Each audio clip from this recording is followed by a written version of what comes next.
Welcome back, everyone. Going into the second hour here of Roleplay Breakers One Shot. John, or I guess Wheat, you got a decision to make. Yeah. You know, there comes a time in every man's life where he must live up to the words that he, himself says. And so for this reason, I put my hand on, Vandal's shoulder and I say, this is all you. Drive. I ain't giving him shit. He's got to do this on his own. Talk the talk, walk the walk, Vandal. I think when you say that, Vandal, in his mind, you transform into Coach Riggins, who coached him through the state game, and he's just behind you. You get a burlier voice, so you say that. I got it, Coach. I'm gonna hit that Hail Mary, and then I just get ready to just roll the car sideways. What must it be like to have your whole life boiled down into one moment forever? Yeah, that's exactly. Every moment is that. So I'm just 2d6 plus 1. That's what we're at. One. Let's do it. All right. Yeah. Let's see if this is a 2-hour one shot or we go the distance. Instant yeah. And then they crashed the swan song into the jungle planet and everyone died. Here's the roll. Oh, it's yes. Nailed it. Nice. Nailed it. Look at that. Beautiful. Vandal. So in this moment, it bullet times for you, right? The horrible huge van starts to roll onto two wheels as you cut across traffic, and you just have this glorious moment. Just like when were you throwing the perfect spiral or catching the perfect spiral? I was throwing it. You're the quarterback. Right? Yes. Same feeling. You just tunnel vision into the alleyway. Every car, it's like a ballet. Yeah, all the other cars disappear just like the crowd did, and it's complete silence. Even though we're driving on AstroTurf. Even though the only thing that plays in the van is like Van Halen because the tape got stuck or something like that. So it's only Van Halen. When Welcome to the Jungle comes in. Something like that. Yeah. Which is almost drowned out by the perpetual sound from the back of the van of Kraken going. You're actually just singing along. That's the song that's on. You guys, the passengers have a different experience, right? It's just like nail-biting cars, just hair's breadth missing, screeching their brakes. Cars are sliding. He hits the median, bounces perfectly over the street. As you approach the alley, it's not kind of wide enough for the van, even. As you start to go sideways, the debris inside the car is passing in front of everyone's face in slow motion, and your hair is bouncing up and down, and but you hit it square on, perfect hit into the crack, and vanish from sight. There's a little bit of lightning throwing. That's Back to the Future style, right? There's a terrifying blackness where you have no sensations. You can't feel your own body. And then you come back, snap back into reality, sideways again, sliding on two tires towards the front of this office park, which is at a different time of day. Well, it's not that different. I guess it's still East Coast, but there's crazy weather here. It's super dark, like a storm has descended on the place. There's a glass-fronted, about 5-story office building with a cafe in the front that is all dark inside. The lights are out. Lightning is crashing around outside. The wind is blowing. Because you got a 10 here at JP, like everyone arrives safe and sound, and the van doesn't. It takes some minimal damage, right? You like slide and bang one of the tires. Maybe the tire goes flat as you crack up against the curb, but super easy to fix. No big deal.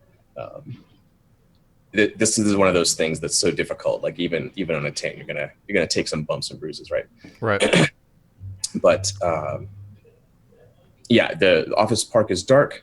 The front, some of the glass has been shattered. It's that laminated glass, so it's like standing in place with the spider web of cracks all through it.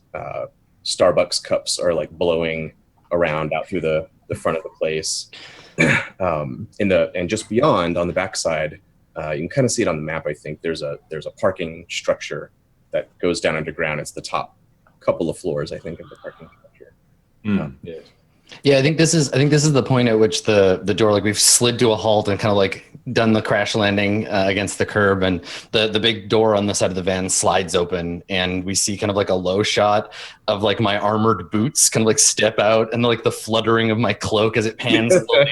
Yeah. Like a real low shot of me standing, like, you know, my long pointy ears against the storm behind me, and I just like stare sternly into the darkness.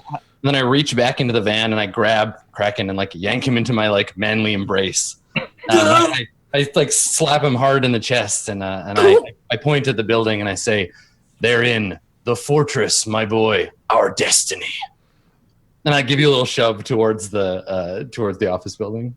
Which I immediately stumble onto my hands and knees and look over my shoulder and go, "Destiny, that's fine. Before Destiny, though, I have to go take care of these snacks." And I stumble off and vomit off the side near pile of rock.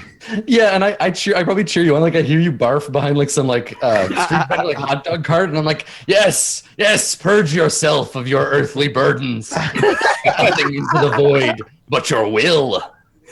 All right, let's do this. I think from off in the distance, you just hear Vandal just go, "All right, suit up, ladies, let's go." And I just turn around and no one is on the car. Everyone's else already outside. They're already gone. Yeah, good to go. I'm just like, oh yeah, okay. Sorry, I got lost in the moment. I go over and pick up my football pads that I've made into armor and start putting those on. And I guess I turn to Spoons and say, "Spoons, this is where you take over. What are we doing?" And actually, then I turn to Kraken and I say, "Can you pinpoint the location here?" Yeah. All right. I'm good. My head's gathered. I'm gonna. Let's see. It looks like a little ways into this structure and deeper into its subterranean surfaces here. There's a strange anomaly in the dark matter shock sensor array here. I'm gonna have to reroute the solar shaft. Hold on. Okay. Yes, there's definitely a buildup of protons and disord fence particles that are on the verge of sparking into a full-on break in, about now, actually. All right, let's give us an insight roll, Professor. Let's see what kind of entrance you can divine here with your scanner. Do you have a scanner, by the way? Are you carrying? I do have a scanner. Take +1 to your roll here. Alrighty. An additional +1. Oh, Nice. At 11. Bam! We brought you. So you get the full reading. I mean, the map. You get the map on your BlackBerry. Which is a BlackBerry, by the way, that I've just continuously refitted with my own custom software because, you know, all these new smartphones, they're just not very reliable. Yes, that's right. We forgot to mention that at the beginning. Your special custom BlackBerry, all tricked out. So on the map, if you look there, you can see that there's like two big breaks, the big orange diagonal jaggedy things. So you guys are sort of all the way. A1 is the office building there, and all the way to the left of that, where on the surface is where the van has come to rest. Okay. All the way to the right is the parking structure, and you're reading these areas of the break that are like poking up out of the parking structure on the right there, and you can actually see them in the air. They're these tears in the fabric of reality where here it's a black New Jersey sky, storm, lightning, clouds, and through there is the searing orange otherworldly light of Kaishir Kai's domain coming through just above the parking structure. But you also detect, like on your scanner, you can see the whole shape here. There's an area directly below in the basement by B1, and then the long trailing breaks that go all the way through to the bottom. So you kind of have your pick now. You can tell that going through the building here is a one route down, and then going through the parking structure in the back. If you want to just get right into the weirdness, that's another way to get in. So, letting all of you know this, we have both options. If we want more of a perhaps supply gathering route, in case we're feeling that we're not fully prepared for this endeavor, we can go ahead through the official complex here. But through the back, it appears there is a direct route directly into this break, and it is currently open. And I'm going to leave the decision up to you guys, because while I'm good with providing information, I really hate making choices. Oh, I should tell you one more thing before you guys make a decision here. You also pick up on the scanner, you pick up a radio signal. Shit. A local radio signal someone is broadcasting, probably on like a walkie-talkie. And they're saying, is anyone out there? Please, can you hear me? Can anyone hear me? Damn it. Please. Can I tune my scanner to possibly send back a... You want to talk back? Sure. I'm going to try to. Yeah. Hello. You're coming through. We have picked up your signal. Who, if I may ask, who is speaking? Oh, it's... I'm Delgado. Who's this? Delgado. This is Trevor. This is Kraken. This is Kraken. Amongst my other compatriots, we are coming into the break or this complex, depending on if you require aid. What's going on? Yes, aid. Yes. Oh, are you EMTs? We called 911. Hold on a second. Are we anybody of you an EMT? What? Yeah, I'm an EMT. No, we're not fucking EMTs. We're goddamn breakers. Do you see? That's got an ant on top of it, not fucking sirens cracking. What are you thinking? Just there. I don't know. Where did you find this guy, Spoons? I don't understand. Ask them where they're at, Kraken. Where are you right now? What's around you? We're in the conference room. I think they're outside the door. I can hear them moving around out there. Yeah. Okay. Please, send help. Stay very quiet. When they say send help, I don't take the device from you because I don't know how it works, but I grab your hand and like put my hand around yours, like bring it really close to my face. I'm like, fear not, peasant. The prince has arrived. Whatever danger you're suffering from, we will slay it duly. And then I like take it away from my mouth. And I look at Spoons and I'm like, come, my friend. There are beasts to kill and maidens to save. Then I just turn with a flap of my cloak and start storming towards the building. Okay, so we made our choice, guys. Let's go on inside. Hey, Nairo, we got to get some baguettes when we finish, huh? Is that what you want to eat for a little victory food?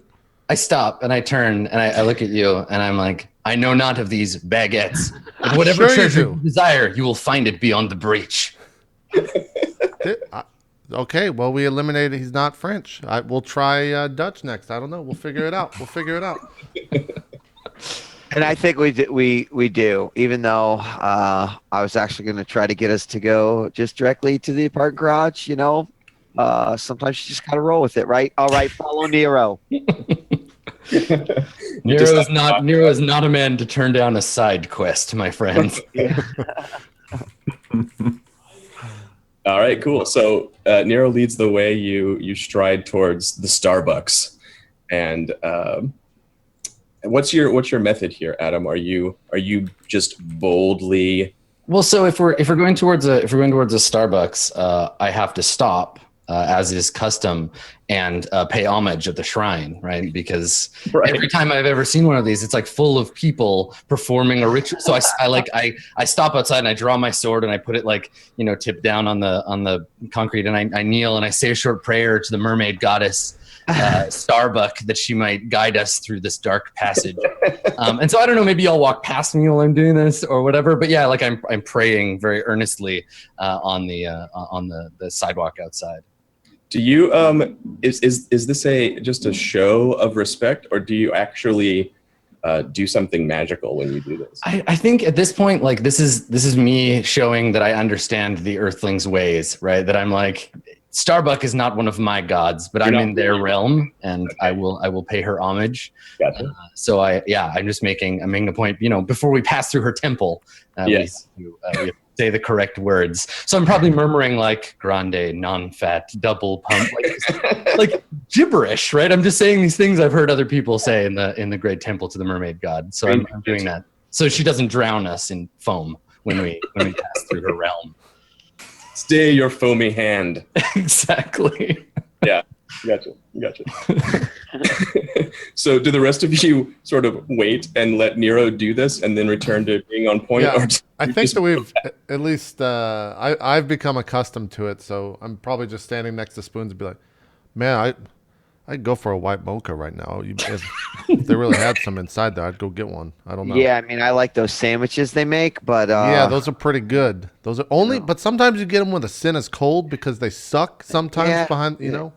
You tried the new cold brew before? No, I always go for the white terrible. mocha. I always get it hot. You know? They always run out though. It's Yeah. just- Yeah. So, And I so think- the two of you, the two of you, like you're passing around this conversation, and I think that's when I start up between you, and I say to both of you, very like camaraderie, like I'm like, yes, by both the white mocha and the cold brew, victory will be ours. Yeah, The we're words gonna. have been said. Come. The only way let we'll us- do this is if we're caffeinated. I agree. I I have kind a of- caffeine allergy, so Oh well, fuck. We're ruined. We can't do it. I'm sorry.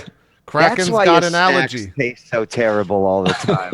they're actually extremely healthy. They get you your necessary fiber, protein. You know, I've promised many times that once all of this break business is done, that Kraken, I will join you in your quest to destroy the gluten that plagues you. We will kill this thing, and you'll be free of its clutches. But first, we have adventure. Yeah, Yeah, Kraken. all right, then why don't we go in the building? You know, there's other groups that are probably after the same thing we are. Yeah, there's another whisper. What is that? What was that about Prince? The king. I don't know. I don't think this thing is working right. I'm gonna try a different channel. No. You still have the signal. You can try to get him back if you want to. I'm going to try to. And you say, is this still the conference room? Is this still Delgado? Yes. Is this the EMT? Who? We're EMTs, mate. Sure, we're the EMTs. You mentioned a prince? I don't know if you know, but it's been a rough year for him. What? No, I didn't.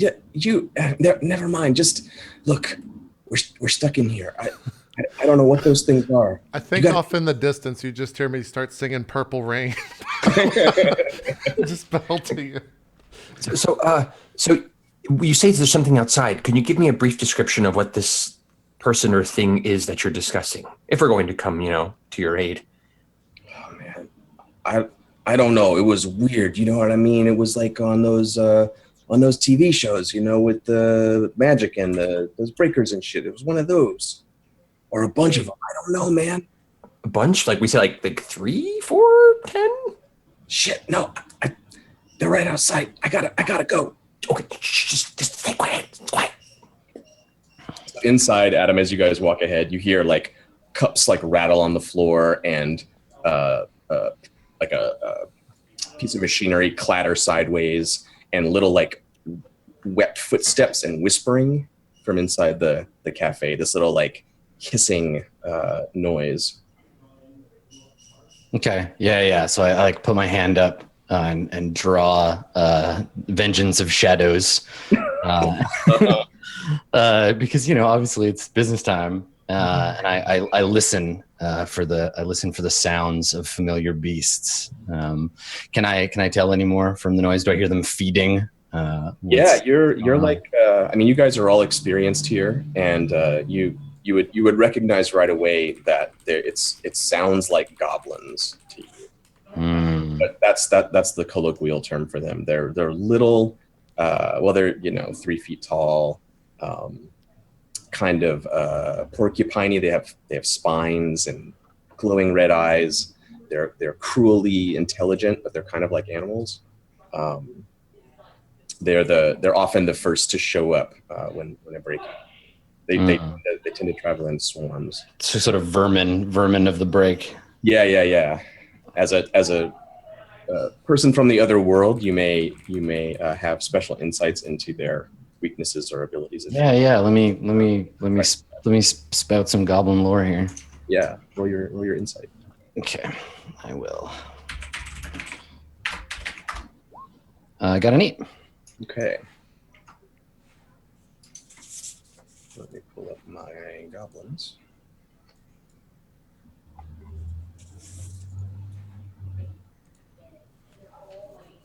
So the most important thing about them probably is that they the swarm is really bad. Legendary heroes have been brought down by goblin swarms in large enough numbers. They pile on and they drag a hero down, and their bites are somewhat poisonous, but in large numbers they're deadly. So you always want to try to break them up or not face full goblin swarms. As individual creatures, they're pretty weak. And Spoons, you've and Vandal, you've seen these things before too in the break. You've never seen them come through like this. This is a new thing. And you've never seen swarms either. That's something that Nero has seen in the deep dark recesses of the dark world. But you've seen them in ones and twos, and they're usually just a little nuisance, or like a combination between I don't know, like a rat and a bat, a sort of pest of being a breaker. They'll get into your supplies. They'll drop down out of the ceiling and try to bite you in the face and shit like that. Minox. Yeah, they're the Minox of breaking. Yeah, so I think when I have my hand up and I turn to Vandal and I just say, "Goblins, Vandal," and I look at you got your like sprayer pack. And, yeah, I think it's still like on my back. You just see the end of it, of the tube. Yeah, I nod sort of somberly to it, and I say to you, I'm like, "We will have need of your fire before this day is over, comrade." Well, I'll bring the fire. You just make sure you get out of the way. Yeah, and I guess we press on. I want to make sure that Vandal is like ready and kind of up front, but I've got his back. I'm like right next to him. Yeah, cool. I think like when he says that, I kind of like unstrap the thing, and I maybe make it more ceremonial than everyone else thinks it is, but like I'll like unsheath it and make sure everything's very elongated and all my movements very slow. When really I'm like fumbling about everything because that's how I see myself doing this. Like the tip of it would like hit the ground and like clack, but in my mind I'm doing it perfectly. Everything's going well. I'm imagining it's like the bug sprayer equivalent of like Junkrat's grenade launcher. Like it's just a bunch of other miscellaneous like tubes and valves attached to it and stuff. Right. Yeah. Then on the like I've got like a pack on my back that is just like the retrofitted bug sprayer.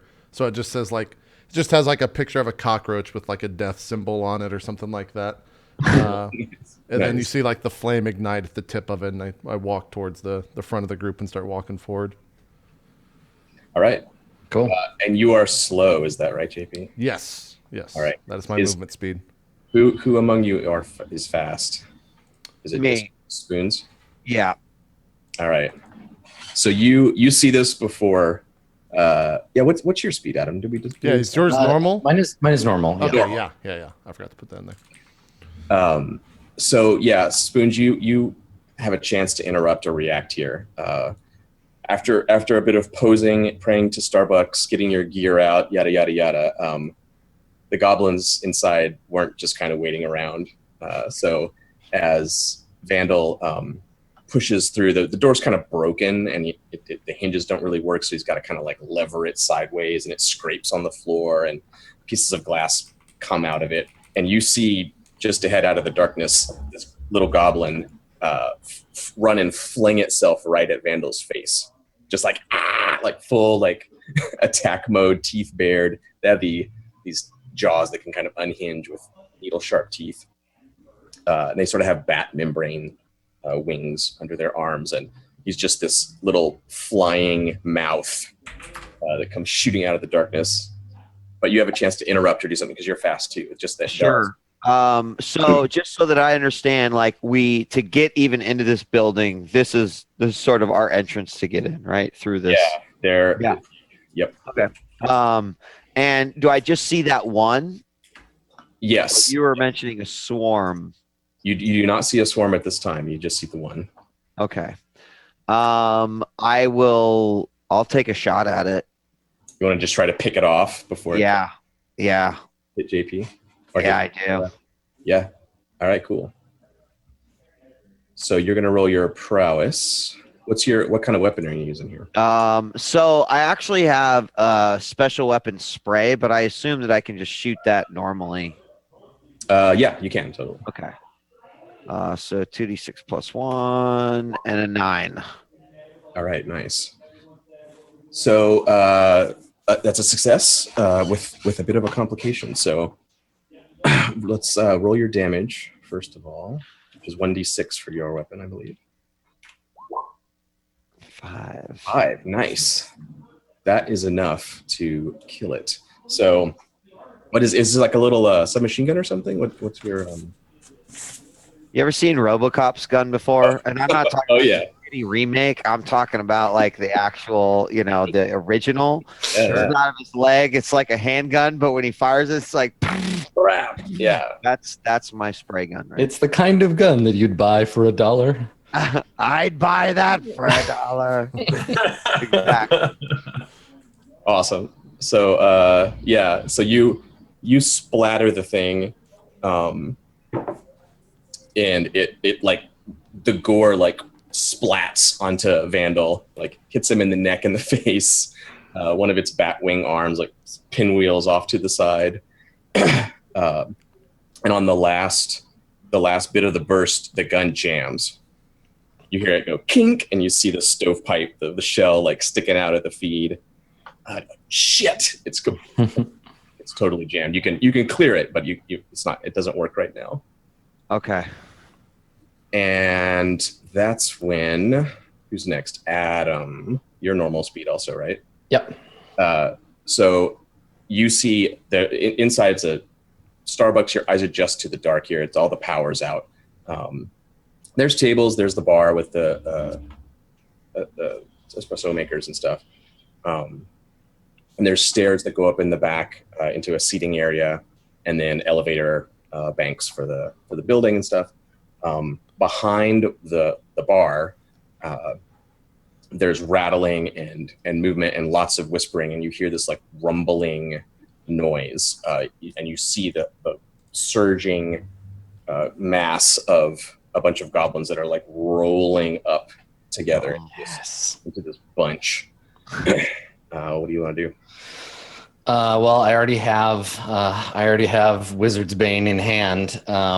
So I go into my like He-Man pose, right? Like I slam my fists together over my chest, hold the sword aloft, call forth the power, the ancient power of Grammarius. My shield unfolds from my bracer like the wings of a slore, and I hurl myself at the oncoming goblins to rend and slice at them. Nice. Cool. Make your roll.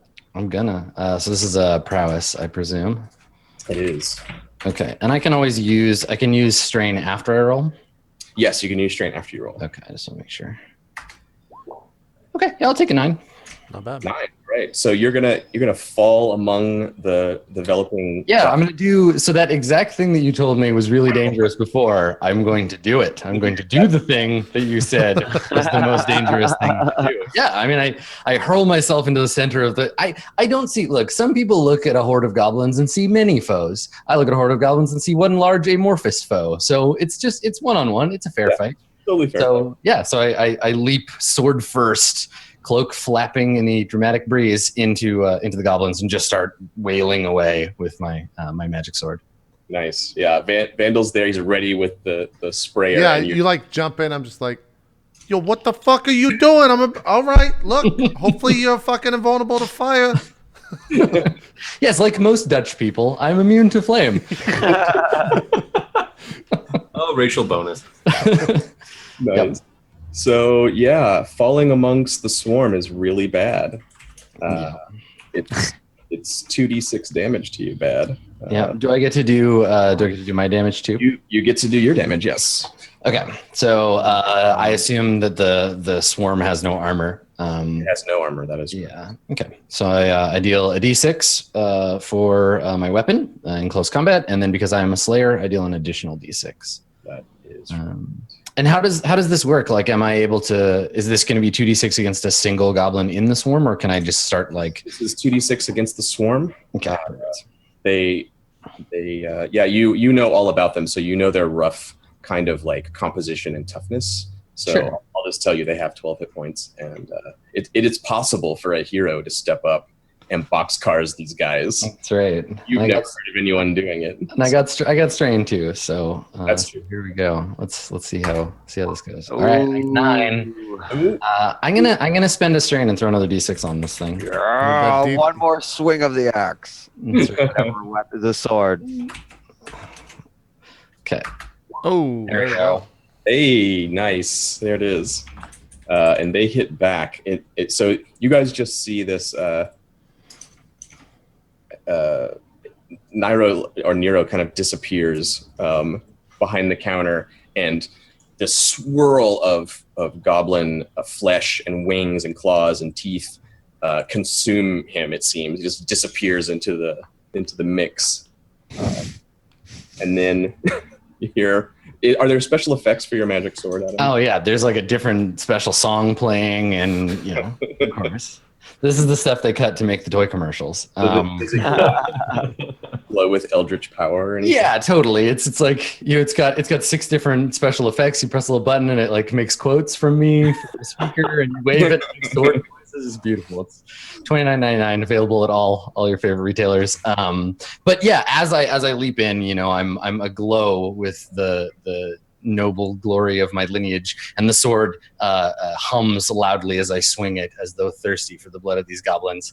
And each swing, there's a brilliant yellow arc that emerges from the blade. And yeah, let's see how badly I get Let's see what chewed happens. on. Let's see the other side of this. Here's their damage back. Okay, that's not so too bad. All right, so 7 because I have armor. You have armor, okay. So Yeah. 7 of your 12 HP. Yeah, it's cool. Yeah, you're fine. Yeah. Yeah. So as the rest of you move in, bits of the swarm are flying with eldritch light, and Vandal, you get in position to spray, and as you come up around the counter to hose him down with your weapon, there's just carnage there, and standing in the mix, covered in goblin gore, is Nero with slashes and cuts and bite marks across him, his armor nicked and scored. Yeah, there's probably still like dead goblins like hanging off of me, like their teeth in my armor. They've died, but are just like hanging from my clothes. Yeah. I take this Starbucks cup that I still had in my hand, and I raise it in the air, and I say, "Non-fat soy double latte." Yeah. All right. As Kraken, who is kind of to the back of everybody, even with his normal speed, is seeing them all rush in and is kind of doing that. Wait, no. Awkwardly follows past, getting his flashlight out just because he knows it's dark in the next room. And as soon as he turns it up, he sees the swarm encompassing Nero and immediately has flashbacks to Critters 2 when he was in high school. So he's like, and for the most part, starts reaching, kind of moves the flashlight to one hand and begins fumbling for his kind of custom enhanced taser that he was given a shitty taser when he first decided to become a breaker, but he's since kind of been given an enhanced battery, and this is one weapon he has, mostly for defense, but he kind of puts it up and doesn't know quite where to aim it, and decides to just fire it somewhere. It's like the prong taser that shoots. So once he hits something, he can't really hit anything else except for that until he removes it from its corpse. Nice. Fires it off in that cluster, hopefully not hitting Nero. Well, before you do that, it sounds like you're in a perfect position. You're kind of scanning around with your flashlight, right? Yeah. So the obvious goblins have been discovered here, but these guys are sneaky. So make an insight check. You whip the flashlight back and forth through the room. Let's see if you can spot what's going on here. Oh, Critical. 12. Yeah, Nice. nicely done. Yeah. So yeah, just before you fire into the swarm, you're panning the flashlight around. You catch they're crawling on the ceiling. There's not a swarm. There's a group of 6 of them that are stealthily approaching, waiting to drop down. The swarm was just a distraction. What do you do? As soon as I see them on the ceiling in a very kind of aliens fashion, seeing them kind of crawling through the ducts, type feeling, up top, and whatever's closest, I fire the taser instead at whatever one is closest to my face. Nice. Let's see here. That is be Let's roll. 2d6 minus 1. Hey, great. Yay. Not bad. All right. Wow. Nice. So you can bump it up if you want to with strain, but let me tell you what's going to happen if you don't. Okay.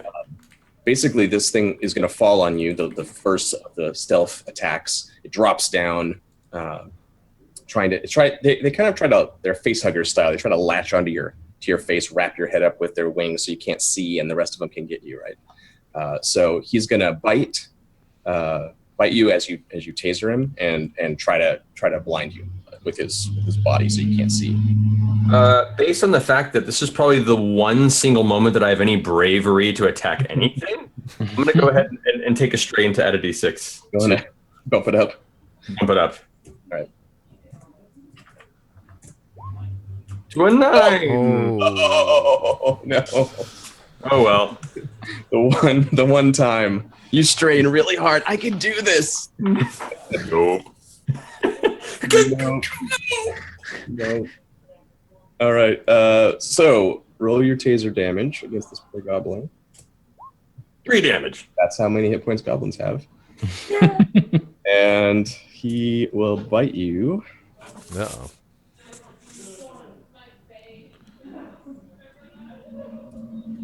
For 3. Fair play. And the dead body of the goblin like wraps around your head. That's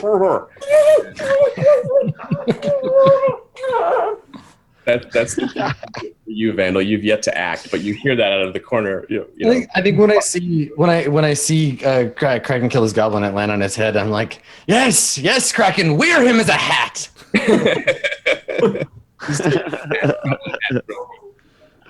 So it is really horrible. It's really, really bad. Kraken's wearing one of these on his head from the looks of Yep. it when I turn.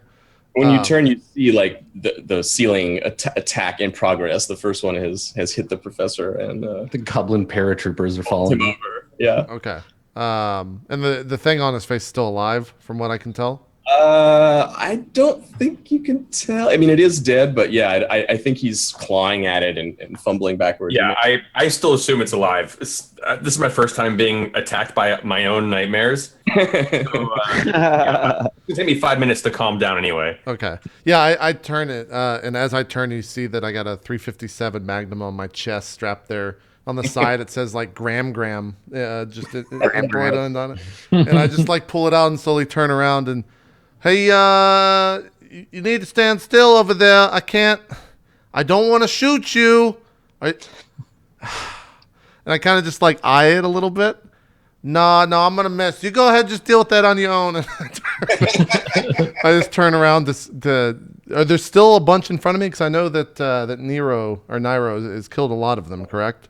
Yeah, it looks like he just laid waste to the ones behind the bar. The ones you can see are dropping now, like down around where Kraken is. Okay, I'll spray the flamethrower, the retrofitted bug sprayer flamethrower, and kind of create like a circle around us almost, or an arc around us, trying to hit as many as possible in its path, but also making sure that if they have to come to us, they have to cross through the fire.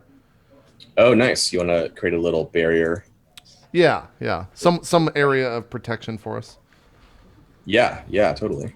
So for this, I am rolling plus prowess, correct? Your prowess. Yep, that is correct. All right, here's the roll. 11. Nailed it. Booyah. Nice. Damn. So your weapon has spray, so you get to roll 3d6 and then assign those dice to one die each to 3 targets that are in the area. Nice. There's Fantastic. 5. Yeah, that's five really good. left there, and you can. So if you can get a 3 or higher on all 3 of those dice, you can kill 3 of them in one go. Exactly. Yep. Fantastic. All right, 3d6, 4, 4, 3. Nice. We spread them evenly. Nice, dude. Perfection. Nice. So that's 4. That's 4 of them down. Yeah. Yeah. So what does that look like? You do it. You do it exactly the way you wanted. Yeah, I think also when it sprays, it leaves like a slight cinnamon smell, like it does when a person comes over and sprays your house because they try to scent that stuff. So the room just smells like cinnamon all of a sudden as flames just kind of erupt out of this gun and form an arc, just destroying 3 of them in its process, and maybe the 2 are on the other side. And I just have like the biggest grin on my smile or on my face. I totally imagine that the first time Nero ever smelled cinnamon was from your flamethrower, and then someone like sometime Kraken tried to give him like a cinnamon muffin or a donut or something, like slapped it out of his hand, like "Don't try and poison me, fool." Right. Exactly. Smell is death. I know. Yeah, you attribute it to death. Duggery is this? Exactly. Yeah. Exactly. Who sent you, assassin?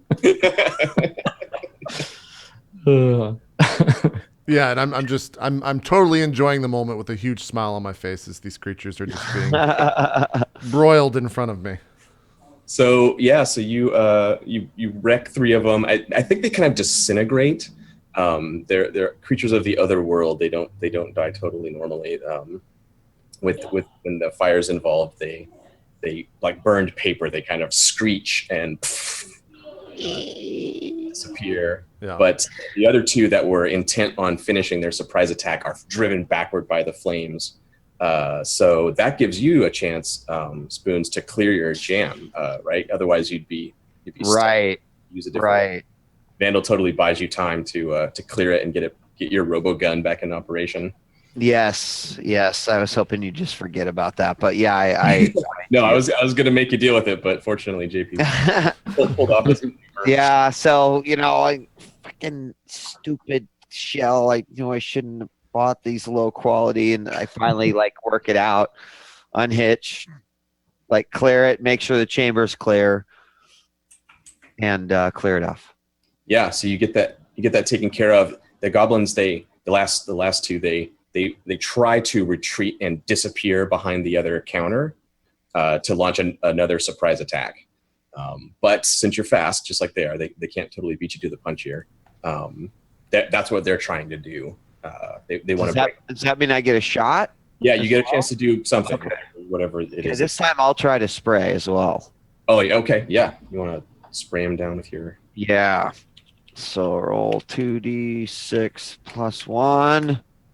Oh my god! Dude, what is going on? Nice. I don't think I've seen below a 7 yet. This is so good. I like that there's all this victory. Nero destroys the pile. A Vandal like disintegrates goblins. Spoon steps up and throws a burst, and in the background, Kraken is on the ground with the goblin raptor. The best part is it's a dead goblin. Yeah, it's not even. I don't know that. Yeah, no, I know. That's why it's so good. Because you're just fighting. You're fighting a creature that's only movement is coming from your rattling. Your own flailing. Yeah. Fight of your life. Yeah, exactly. Do I still need to roll damage though? Yeah, you're gonna roll 3d6 and then apply 2 of those to the. Oh shit! Look at that. Dude. Yeah. That's what I'm talking about. You're wrecking. Nice. Yeah. So you tell us, like you take him out with the RoboCop gun.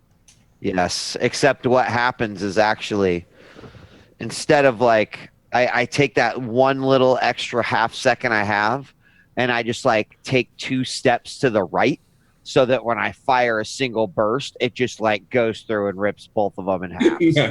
Nice. Like value. So there's the loud report from the RoboCop gun, the big muzzle flash, rips them both in half, and the shots echo through the marble floors of the Starbucks. We hear the shell casings ping, ping, ping off the ground, and it's quiet for a beat, except for the muffled. I go ahead and I finally get the thing off of my face and throw it to the ground, and then come making a series of stuff and go, kill it. Yeah, and I think I step in front of you at this point, not to like shield you from the goblin, but I kind of like grab you by the shoulder and point at it, and I'm like, "It needs no further killing, friend. You've felled the beast." And I point at it like, "Look, it's dead. You did it." Yeah. I did this. I look to Nero, look to Vandal, look to Spoons.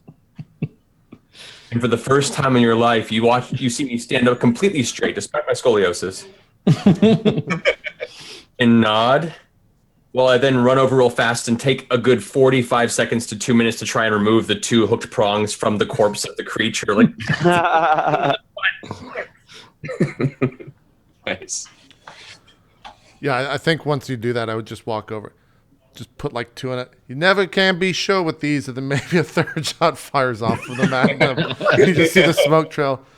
We should probably go on. That was good work, everyone. I really like the enthusiasm. We're gonna get 5 yards next play. Let's go. And I just like break and turn. Start working towards the next area. Are we going up to help? Or are we going down? What's the plan here? Going up to help. We got people in the conference. Okay. Yeah, so I start making my way towards the stairs. Yeah. Okay. So you're gonna take the lead here, Vandal, and lead everybody up the staircase and the. Yeah, as Vandal and Craig can get kind of ahead of us, I want to like sort of take Spoons aside as we're heading up, and I say to you like quietly, I'm like, I didn't want to say anything in front of the hirelings, and I point at the 2 of them, those goblins, and I like gesture, and you can see I'm just like covered in goblin bites. Like, if you have anything in your magic bag that you could use to treat my wounds, I would appreciate it, and remember your generosity in the times to come. Sorry, I just had this like flashback of like, it's time to make your computer roll. But, yeah. I'm So like, here's how this works, Sweet. Let me. Oh no, sorry. Go ahead. No. Well, I was just gonna be like, oh, these scratches. Does that hurt? You look a little wary, a little like you got beat up in that last battle. Yeah, I shake my head and I'm like, the sons of Grammarius feel no mortal pain, but our bodies are as frail as yours. Well, not as frail as yours, but you understand my meaning. Enough bites from a goblin, and even one such as I might pass on to the white realms beyond, but I yet have business here in this realm. So I'm like just shaking my head, like a teacher whose student is and I'm just like, yeah, that's wonderful. I'll tell you what. All right, I'm gonna take care of you. I'm gonna patch you up, but you have to do me a favor because you got your ass kicked so bad on us coming in here. You got to keep your eye out for any additional first aid kits, any sort of medical. You see it on the wall of first aid, anything like that. I want it. I nod and I say, any earthly thing you desire will be yours if you tend my wounds, friend. Right. So I will use first aid. Okay. Yeah. So let's just briefly touch on this here. Sure. Unlike other characters, you sort of have options when it comes to healing. Okay. So you can rest for a moment and use your medic ability sort of for free, right? You can use 1d6 healing on Adam when there or on Nero when there's a rest point. However, this is something we haven't talked about. Let's introduce there's a ticking clock in this game. High Shirikai, Dark Radiance of the Wastes, Wizard Lord of the Other World, has a terrible demon that serves him called the Cloud of Woe. And whenever there's a break, the cloud is drawn inexorably to the break. It's a giant black demon cloud that destroys mortal men. I've seen Lost. I know what it looks like. Yeah, it's basically it's the smoke monster. And so you know this, Spoons, maybe better than anyone else. Like this is the great boogeyman for breakers. The longer you're over in the or near a break or inside a break, the closer the cloud gets to you, and no one ever wants to face it. There's stories of people say that we got away from it or whatever, but they're kind of tall tales. You don't really know much about it. So that's there's a clock here, which I'm not quite done drawing here on Roll20, but and the clock has, for this particular adventure, has 4 segments. So when you rest, I tick in one of the segments for the cloud. Okay. It gets closer. So the difference between resting and not resting is that I use an item from my inventory versus just kind of getting the advantage of resting. Yeah. So also when you rest, everyone gets to roll their unspent strain and recover HP, and then reset your strain back to full again. Yeah, so in this particular instance, I'm going to choose to just go ahead and heal with the first aid kit to just kind of get it done. Okay. Knowing that, like, we'll probably need a solid rest time coming up if we've already dealt with this. So, yeah, I'll just go ahead and use one kit. Yeah, so there's like a brief scene probably of you putting like iodine on my cuts and me hissing and like pulling away and being like, not so rough, foul hag. and then like you with your first aid kit open and me pointing and being like, give me the one with the cartoon dog. Yes, that one, thank you. That's my favorite too. That's my favorite too. Make sure you kiss it afterwards. It always helps. It always helps. I don't kiss. So is a kit 1d6? Yes, kit is 1d6 healing for Nero. A 3. All right. Cool. Put you to 10? Yes. No. 8. I was down 7 before, so I'm up at 8 now. Oh, you have 12, right? Yeah. All right. But that's good. 3/4 is better than what I had before. Yeah. Yeah, and it doesn't require, like, there's no actual rest. You sort of do it on the move as you guys stomp up the staircase to see what's going on upstairs. Right. Looking at the map that I had retrieved earlier in the scanner, am I able to pinpoint what looks to be, in theory, the conference room that they're locked in? Yeah, it's right by where it says A1 there. So you guys are going to go up. There's a sort of circular staircase up the back of the building there you can see. Okay. That's a big atrium. Well, there's two ways, I guess. You guys can decide. There's the fire exit emergency stairs, which are sort of sealed, right? You just go up kind of blind through the stairs and bust out onto the right floor. Or you can go up in the back, that open air. It's that modern kind of glassed in stairs and landings that go all the way up, which that'll make it harder to sneak up there, but you'll kind of have more visibility as you approach. So guys, as we progress towards what appears to be another floor and these folks in need, do we wish to be more quiet in the approach, or do we want it more direct, but we can see where we're going? The choice you present is a false one, my friend. There is only one choice in life: heroism or cowardice. Oh boy. As though that was an answer. Like, that's all I say. And I just look at you like, now you have to choose. Yeah, I don't know about that riddle, but I'm not really good at this decision making stuff. I leave it up to the leader. Spoons. All right, well, we haven't really even hit our objective yet, so whatever we do, I think we just need to do it fast.